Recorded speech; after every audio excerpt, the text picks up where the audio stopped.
Good morning. Thank you all for joining us.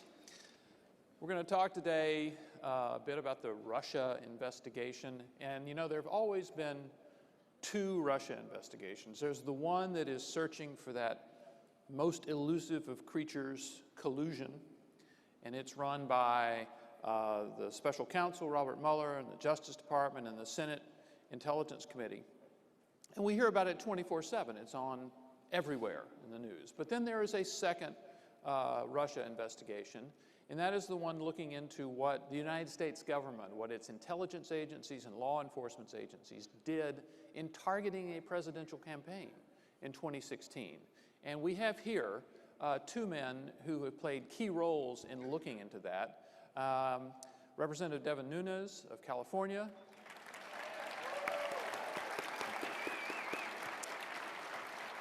and Tom Fitton, the president of Judicial Watch. Oh, a lot of Fitton fans out there. So, Representative Nunes, we're going to start with you. You were basically the person who invented this investigation. You started it, and you've seen it through to a number of revelations. And I'm going to ask you an open-ended question. Where do you think it stands now? Your committee spent yesterday questioning Michael Cohen behind closed doors. Yeah. And I want to ask you where you think things are going now. Well, from the very beginning of this investigation, it was a narrative. It was a narrative that was created to first go after a presidential campaign and be kind of an October surprise. That's really what it was about. So it was the Clinton campaign with their dirty ops.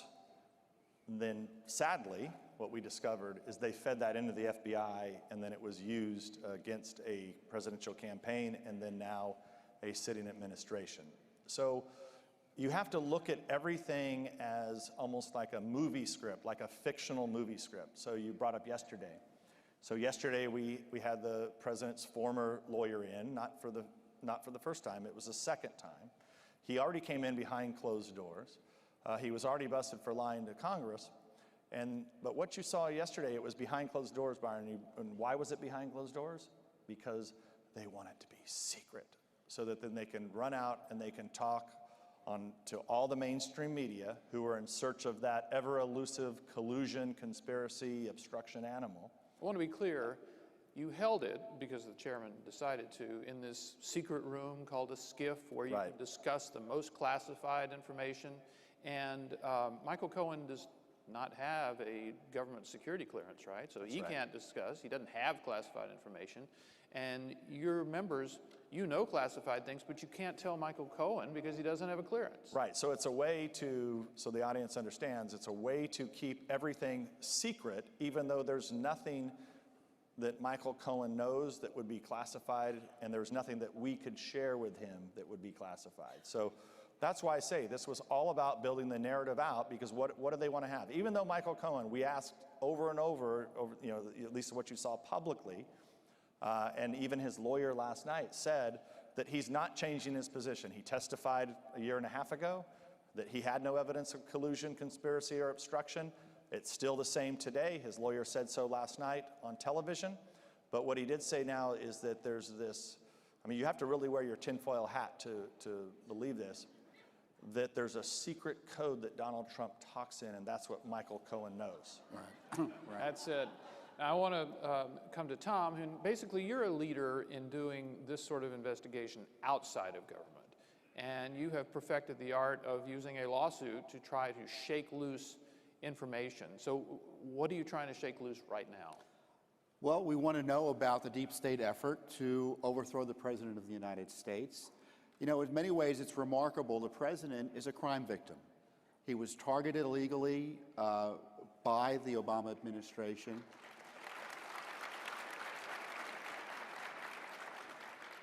You know, the story this week isn't about Cohen's testimony. It's about the abuse of power by Congress targeting him and violating his rights by destroying his attorney-client privileges, taking documents they don't have any right to. You know, Mr. Cummings and frankly Schiff may as well broken into his offices and taking those documents, legally speaking, by illicitly bringing in Mr. Cohen and taking documents from them that he had no right to.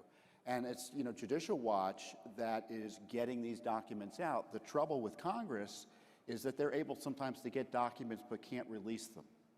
And Judicial Watch uses this legal process, not WikiLeaks, a legal process, to get these documents out showing the FISA abuses, showing there were never any hearings about the targeting of President Trump through spy warrants, showing that Christopher Steele was paid with the FBI funds, seemingly in a joint operation with the Clinton campaign and the DNC. All of that's coming out through independent investigations. We've heard elements of it thanks to Devin Nunes, but the documents are only coming out through independent investigations despite objections of this Justice Department and this FBI, which I think remains a challenge for those of us seeking transparency here. And Byron, if I may, just to build on what Tom said, people need to understand what they're doing here. They're not going to find collusion. They're not going to find obstruction. You're already seeing them leak out that Mueller's not going to have anything. So Tom made a very important point. They're using these documents that they're getting because now what they're going to target is they're going to target all of Trump's businesses. And that's what this all is about. Get as many documents as you can. Say that you have these secret documents that nobody's seen before, and then there'll be this new supposed crime that Trump at some point And did. zero oversight over the Mueller operation. It's King Mueller of the Justice Department. He's one of the reasons we can't get access to this information. And in terms of an outrage, Mueller has been a zombie investigation for well over a year now. They've known for well over a year there's been no Russia collusion, yet he's been allowed to rampage through the countryside, targeting these ancillary individuals over, in many ways, what are nonsense in prosecutions, and no one's shutting it down. Mueller needs to be shut down, and I'm kind of an outlier here. There's this debate about the report. There's a debate about the transparency of a report. This Justice Department has no business writing reports on the president's conduct as president, his conduct of foreign policy, his decision to fire Comey. We already have one shady dossier, Byron, and we don't need Mueller's operatives who are anti-Trumpers writing another shady dossier for use by their allies on the Hill, again, to try to illicitly overthrow our president. It's not about Russia, it's about protecting our republic. And as far as I'm concerned, Hillary Clinton may as well has gavelled those hearings into session this week because her ghost is looming over this, because but for this investigation, you can bet she'd be on the dock. Well, these hearings are the direct result of the 2018 elections, and you used to be chairman of the House Intelligence Committee, and now you are the ranking member, and that's an enormous difference. So Democrats are using the power that the voters gave them. Now, as far as your investigation, how can you carry on without the power that you had as chairman? Well, luckily, the only thing that we don't have now is subpoena power, but we still have the power to continue to investigate. One of the things that I'm going to begin to lay out is kind of the final phase of our investigation. Now, some of that's going to take, the work that Tom's doing is very, very helpful to get documents out. But I think there needs to be, the White House is going to have to ultimately get involved to declassify all documents. And I actually think, I'm not sure that I disagree with Tom. I don't think Mueller has any report to put out that would be worthwhile of anything new. But if he does put out a report, then you're gonna see people claiming, oh, we have to have this public, it's got to be made public. Right. That's fine, but I want everything that Mueller did made public. I want every email, I want everybody that they wiretapped, every warrant that they got. Every single thing that Mueller used needs to be made public for all of America to see. Mueller's not good. Part of the Mueller report is not going to be Strzok's bias, Page's bias, the misuse of the FISA applications. None of that corruption behind the formation and operations of the Mueller investigation are going to be part of this report. And this is why we need Congress, to the extent they're able to provide the oversight. And frankly, that's why we have Judicial Watch, because we're frankly the only ones providing oversight of the Mueller operation, because Congress is AWOL on it largely. And the courts are extremely deferential to the prosecutors of the Justice Department. And this is a big test for A.G. Barr, the new Attorney General. Will he stand up to President Trump, but will he stand up for President Trump and for the rule of law?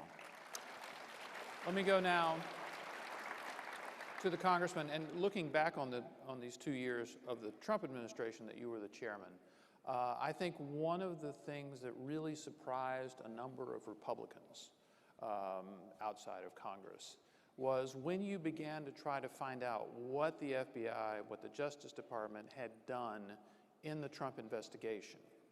You're a Republican chairman, they're a Republican-led Justice Department, and you're getting stonewalled by this. And I think a lot of Republicans were kind of surprised by the fact that this Republican Justice Department was stonewalling you on this. So the question is, what do you think was going on?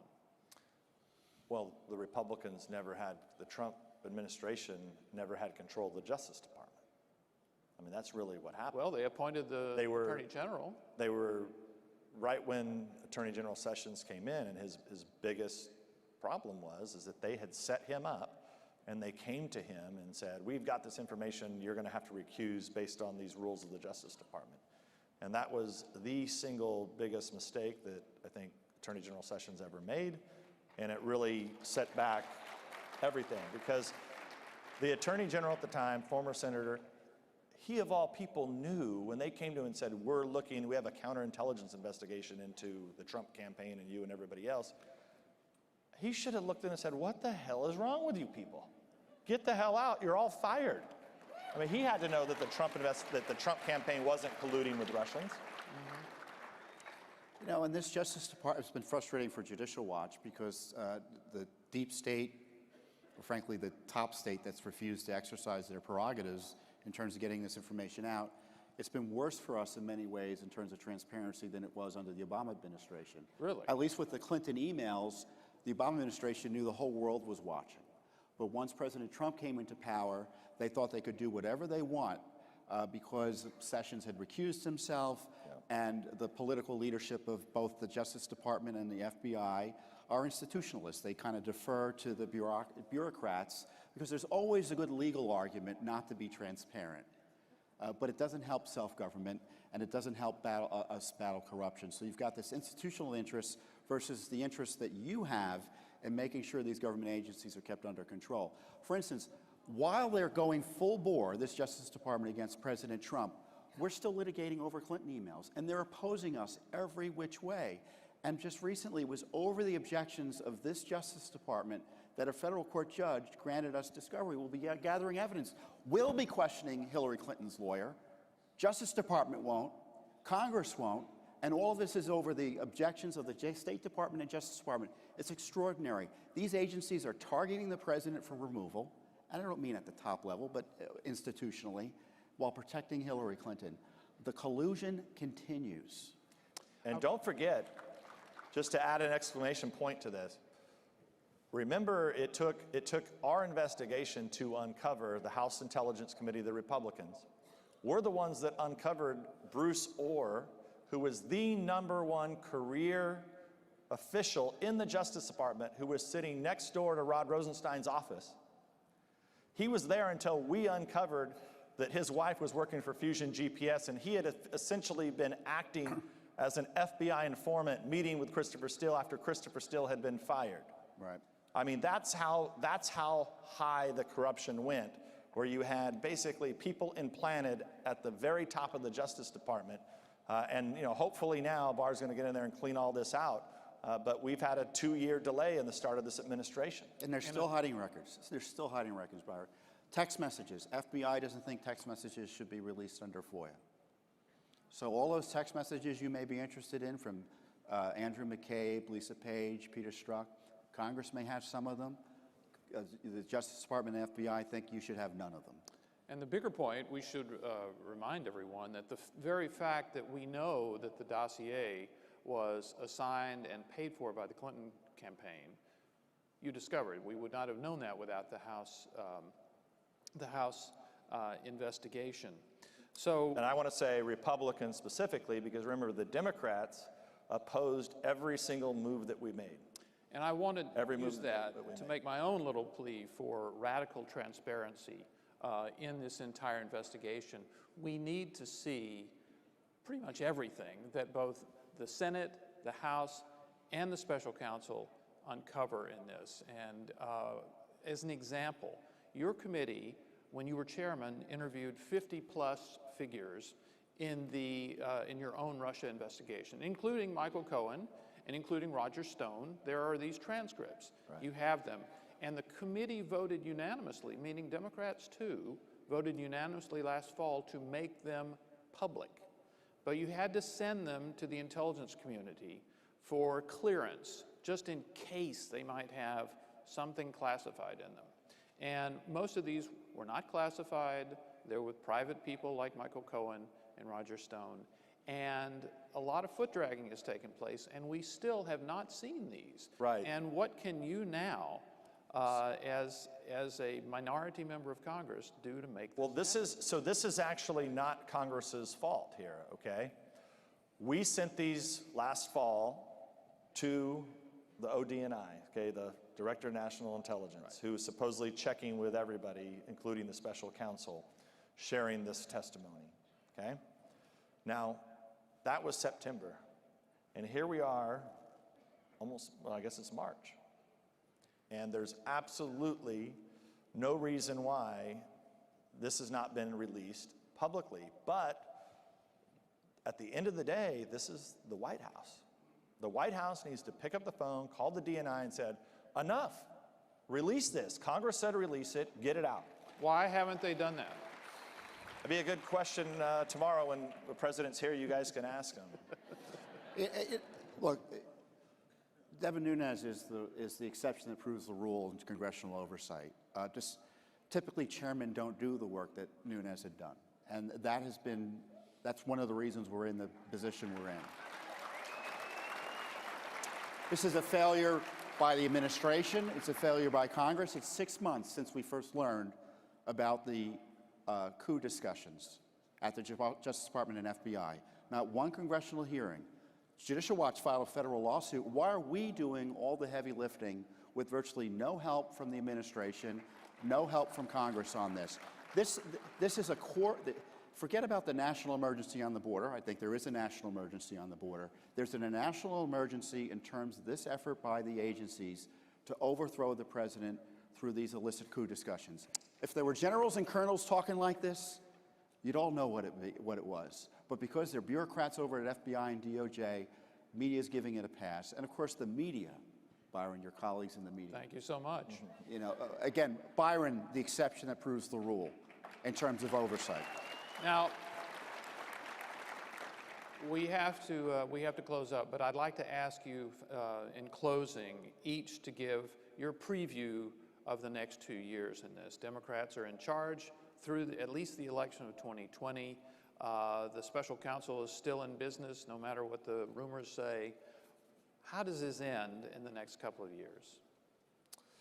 Well, I believe it's going to end once you have full radical transparency, including, and I'll just finish up with this, Tom mentioned it, but the media was in on this from the beginning. I often say that the only people in Washington who didn't have the dossier from the Clinton campaign were House Republicans and the Trump campaign. Everybody else had it. Everybody in the media had the dossier starting in June, July, August, September, October, November of 2016, and you know it. It doesn't take any top secret, or you don't have to surveil anybody. All you have to do is look at the press releases that the Clinton campaign was putting out, the tweets that the Clinton campaign was putting out, and then all the stories that the media was writing that ultimately they turned around and took those reports and fed them into the FBI, and the FBI opened an investigation. So all of this needs to come out. As soon as it does, I think we can get DOJ and FBI back on the road to recovery. Because if they don't do this, you will have generations of conservatives and Republicans in this country who will not trust DOJ or an FBI, and that is not a good place for this country to be. You know, look, from Judicial Watch's perspective, there's going to be more accountability for Hillary Clinton, more exposure. more exposure of the deep state machinations against President Trump. But in many ways, more of the same. But the big X factor is the president, because his direct involvement on these transparency and anti-corruption issues can lead to historic transformation at the DOJ and FBI. If left to their own devices, we won't get the information in a timely enough way, or there won't be sufficient accountability. And the president, I would encourage just to be the best president he can be and exercise the full authority he has to direct the Justice Department, that is not a fourth branch of government, that works for him, to clean house. And his personal involvement, as it was initially with the release of the Nunes memo famously last year, led to the FISA applications being released. His firing of Comey, I'm convinced we would not know what we know about the deep state activities against him but for his firing of Comey that was protecting all of that. More of that will have a big change. And much more to come. I want to thank everybody for coming here and allowing us a little time to talk. Thanks very much. Thank you. Thank you.